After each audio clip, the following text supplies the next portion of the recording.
Hello students.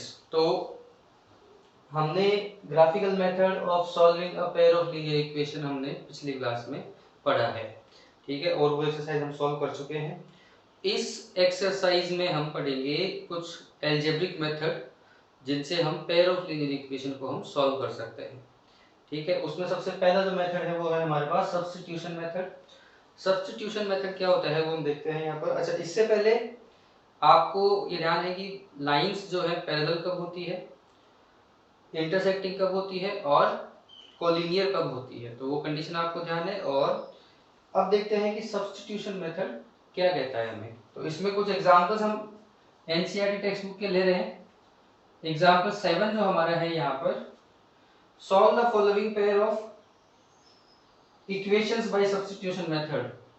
सो इसमें हमारे पास फर्स्ट इक्वेशन है 7x minus 15y equals to 2। Second equation x plus 2y equals to 3। इसको equation 1 और सेकंड को हम इक्वेशन सेकंड हम इनको रख देते हैं। अब देखो नाम क्या है, सब्स्टिट्यूशन मेथड। तो हमें क्या करना है, कोई वैल्यू इसमें सब्स्टिट्यूट करनी है। Equation first, rewriting equation first. Equation first को हम रीअरेंज कर सकते हैं, या चाहो तो आप इक्वेशन 2 को रीअरेंज कर लो। रीअरेंज करने का मतलब है कि यहाँ पे इस इक्वेशन को आप या तो x के इक्वल लिखो या y के इक्वल लिखो। तो मैं ये करता हूँ कि इसको मैं x के इक्वल लिखता हूँ। तो मैं लिखूंगा 7x equals to 2 plus 15y हो जाएगा, और x इक्वल्स टू जाएगा मेरे पास 2 प्लस 15y अपॉन 7। ये मेरे पास x की वैल्यू आ चुकी है। इसको मैं लिखता हूँ इक्वेशन 3। x की वैल्यू जो है, ये वैल्यू हम सब्स्टिट्यूट करेंगे यहाँ पर। तो मैं यहाँ लिखूंगा सब्स्टिट्यूटिंग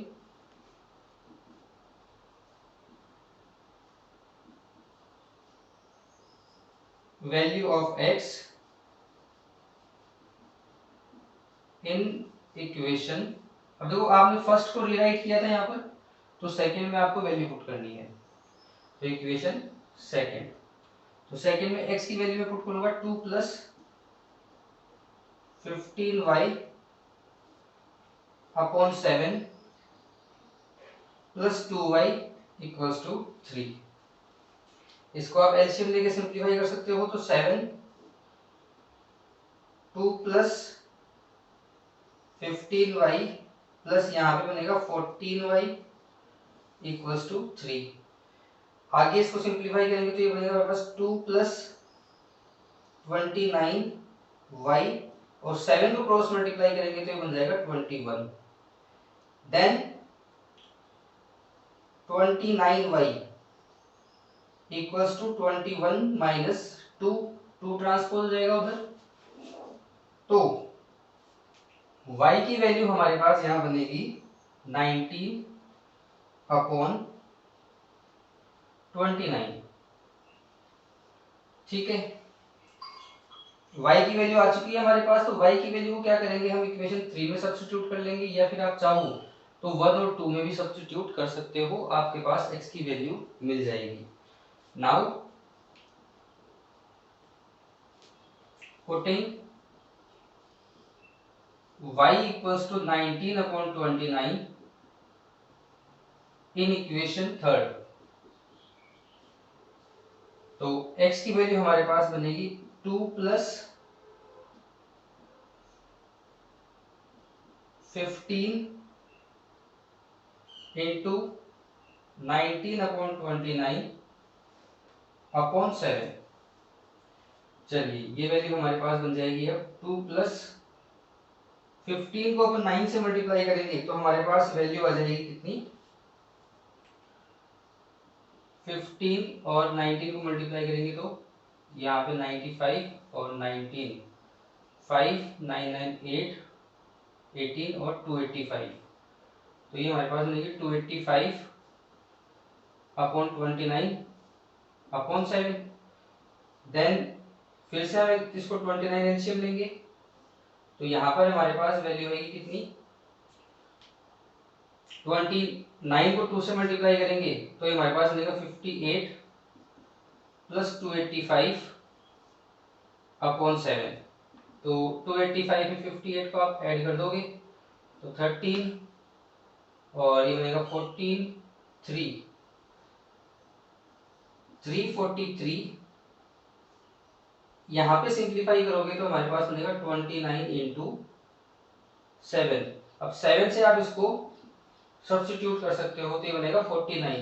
7 से ये सिंप्लीफाई हो जाएगा और ये जो 343 है वो 7 का क्यूब है तो 1 टाइम 7 का डिवाइड इसमें इसको कैंसिल करेंगे तो बन जाएगा 49 अपॉन 29। ये हमारे पास बन गई x की वैल्यू, राइट। तो इस तरह से देखो हम पहले एक इक्वेशन को रीराइट करेंगे और रीराइट करेंगे तो बाद में इससे जो वैल्यू बनेगी इसको फिर उस दूसरी इक्वेशन में सब्स्टिट्यूट करेंगे और सब्स्टिट्यूट करते हुए वैल्यूज को मैनिपुलेट करते हुए हम x और y की वैल्यूज को हम निकाल सकते हैं।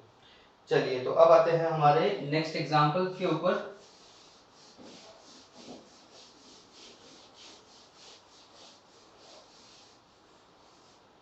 नेक्स्ट जो हमारा एग्जांपल है example 8, solve question 1 of exercise 3.1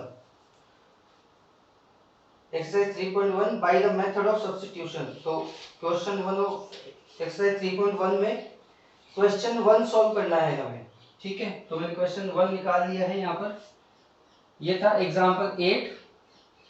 लेकिन ये जो क्वेश्चन है वो क्या है हमारा क्वेश्चन नंबर 1 और एक्सरसाइज है हमारी 3.1। ये क्वेश्चन हमें सॉल्व करना है यहाँ पर। इसमें देखो, Aftab tales his daughter 7 years ago I was 7 times as old as you were then, ठीक है। तो और आगे का क्वेश्चन है 3 years from now I shall be 3 times as old as you will be. Represent this situation algebraically and graphically. तो यहाँ पर तो 3.1 में तो हमने सिर्फ ग्राफ बनाया था, इस बार हम क्या करेंगे, इसका हम एक पर्टिकुलर सॉल्यूशन को हम सॉल्व करेंगे। तो मैं यहाँ लिख देता हूँ let age of father B x and age of daughter B y, right. अब जो सिचुएशन है उसके अकॉर्डिंग हमने इसकी इक्वेशन बनाई थी। 7 years ago I was 7 times as old as you were then. तो 7 years ago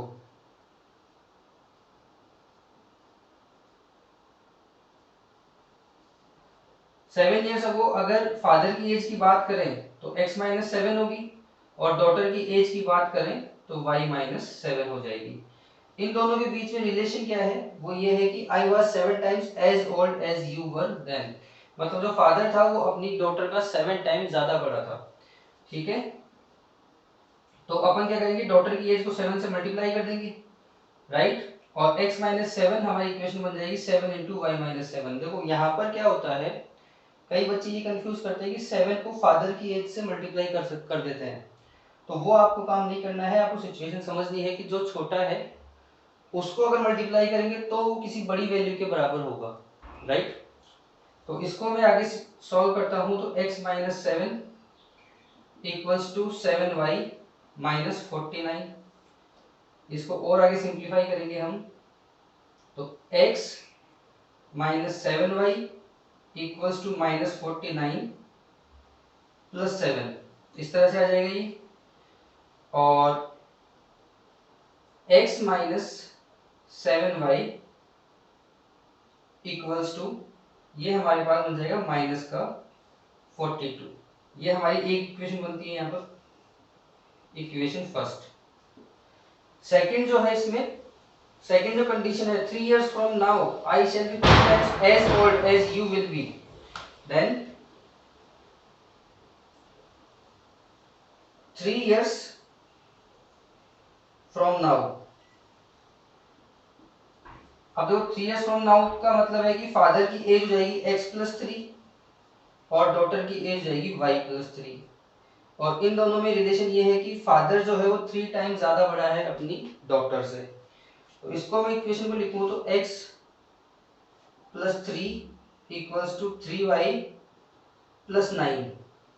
ठीक है, इसको सिंप्लीफाई करें, x - 3y = 9 - 3 हो जाएगा, x - 3y = 6। ये हमारी सेकेंड इक्वेशन है, जो हम ये इक्वेशन बनाना हम पहले भी सीख चुके हैं। अब देखो इनको सॉल्व करना है, तो आप क्या करो, रीराइट कर दो किसी भी इक्वेशन को। तो रीराइटिंग इक्वेशन फर्स्ट, तो इसमें लिखूंगा मैं x = 7y+42 कर सकता हूं इसको मैं, और ये इक्वेशन हो जाएगी मेरी इक्वेशन थर्ड। नाउ सब्स्टिट्यूटिंग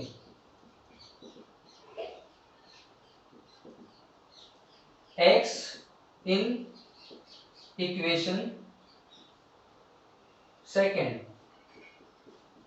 तो सेकेंड इक्वेशन में x को सब्स्टिट्यूट करूंगा मैं, तो मेरे पास बनेगा ये 7y+42 -3y = 6। चलिए हमारे पास ये वैल्यू बन जाएगी 7y - 3 4y बन जाएगा, और 42 जो हमारा है, हमने सब्स्टिट्यूट यहाँ पे गलत कर दिया थोड़ा सा, देखो रीराइट करेंगे तो यहाँ पे ये माइनस की वैल्यू आएगी। ठीक है, माइनस की वैल्यू आएगी। तो अब देखो 4y हो गया, 7y - 3y और 6 + 42, तो 4y = 48 और y = मेरे पास हो जाएगा 4 का डिवाइड चला जाएगा तो कितना हो जाएगा 1 2। तो डॉटर की एज होगी मेरे पास 12 इयर्स। नाउ y की वैल्यू आ चुकी है हमारे पास, देन हम सॉल्व करेंगे putting value of y in equation third. इसमें हम वैल्यू सब्स्टिट्यूट करेंगे तो x = 7y, 7 × 12 -42,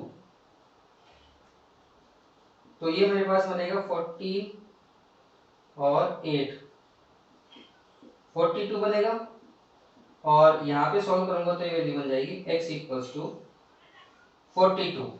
राइट, सो y की वैल्यू आ चुकी है, x की वैल्यू आ चुकी है, तो x का हमारा था age of father and y हमारा था age of daughter. So age of father is x = 42 and age of daughter is y = 12। 42 years है और ये भी इयर्स है। राइट, तो इस तरह से सब्स्टिट्यूशन मेथड जो है हमारा, उससे हम क्वेश्चन को इस मेथड से हम सॉल्व कर सकते हैं। बढ़ते हैं हमारे नेक्स्ट क्वेश्चन की तरफ।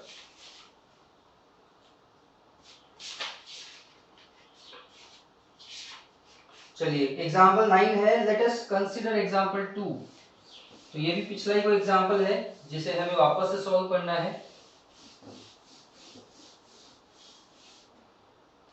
Let us consider example 2 in section 3.3. The cost of 2 pencils and 3 erasers is ₹9।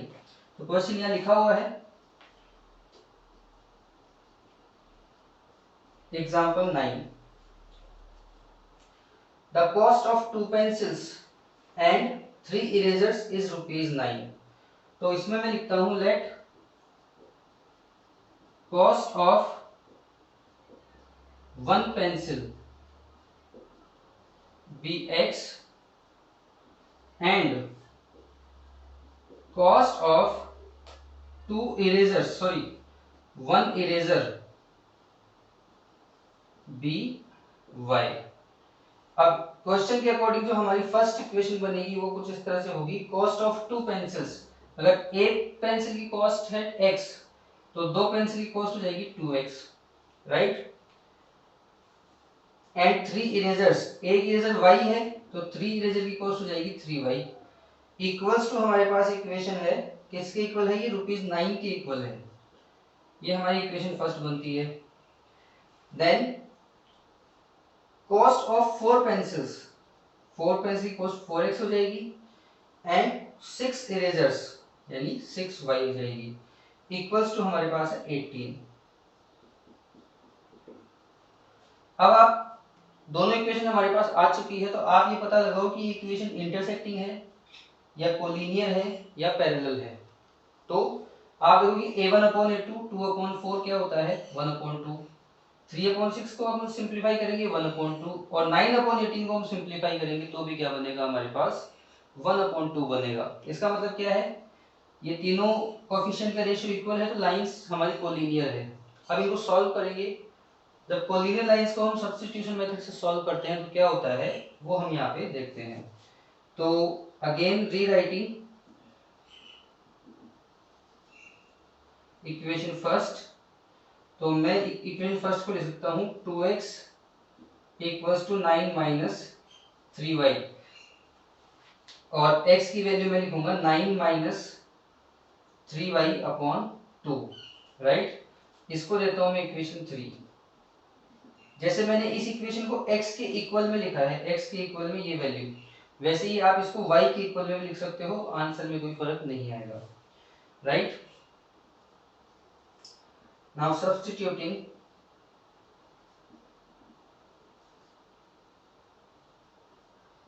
x in equation 2, तो इक्वेशन 2 में हम x की वैल्यू को सब्स्टिट्यूट करते हैं तो हमारे पास वैल्यू बनेगी 4x, x मेरे पास है 9 minus 3y upon 2 plus 6y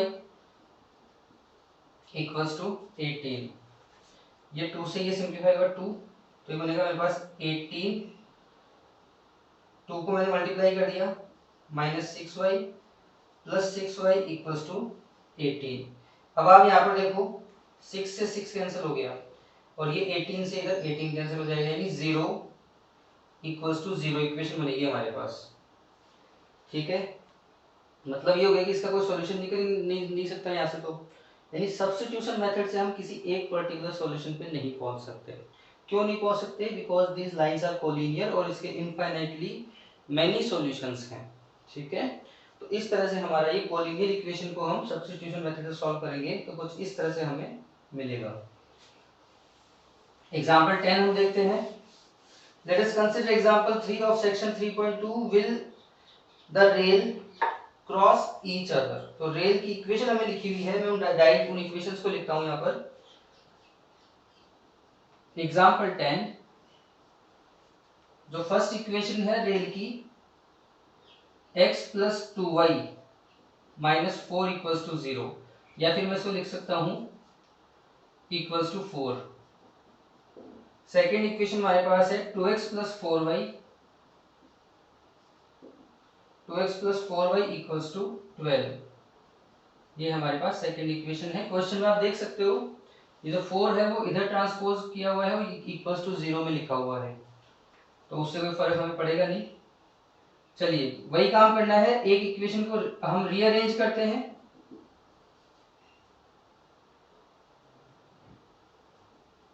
rewriting equation 1, तो इक्वेशन 1 को मैं लिख सकता हूं x equals to 4 minus 2y, ये इक्वेशन बन जाएगी हमारी इक्वेशन थर्ड। अब हमें करना है सब्स्टिट्यूटिंग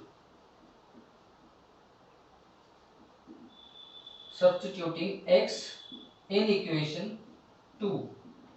इक्वेशन 2 में हम x की वैल्यू को सब्स्टिट्यूट करना चाहते हैं तो 2x की वैल्यू जाएगी 4 minus 4y, 4 minus 2y sorry, plus 4y equals to 12। अब आप इसको सॉल्व करेंगे तो 8 minus 4y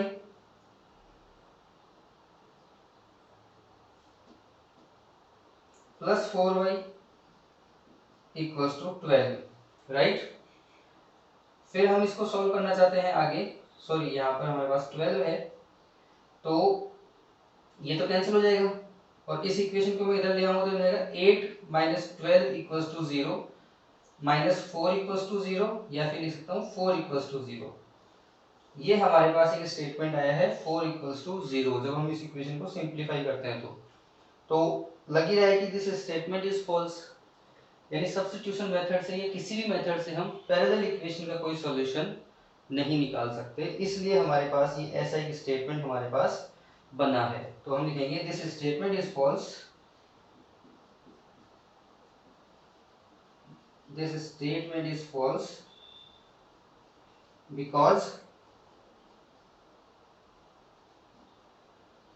lines are parallel,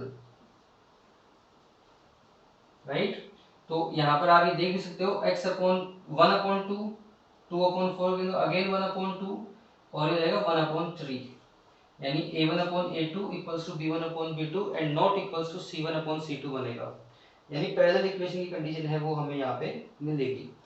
तो पैरेलल इक्वेशन को सॉल्व करेंगे तो कुछ इस तरह से आएगा, और इंटरसेक्टिंग इक्वेशन को हम सॉल्व कर चुके हैं एग्जाम्पल 7 और एग्जाम्पल 8 में। तो यहाँ पर ही बात देखने की है कि जो इंटरसेक्टिंग लाइंस हैं उनको हम सब्स्टिट्यूशन मेथड से सॉल्व करते हैं तो उनका जो आंसर है, उनका जो सॉल्यूशन है वो इजीली हमें मिल जाता है, राइट। यानी सब्स्टिट्यूशन मेथड या आगे आने वाले जो भी मेथड हैं उन सभी मेथड्स में हम उन इक्वेशन को सॉल्व करेंगे जो कि इंटरसेक्टिंग इक्वेशंस हैं, राइट।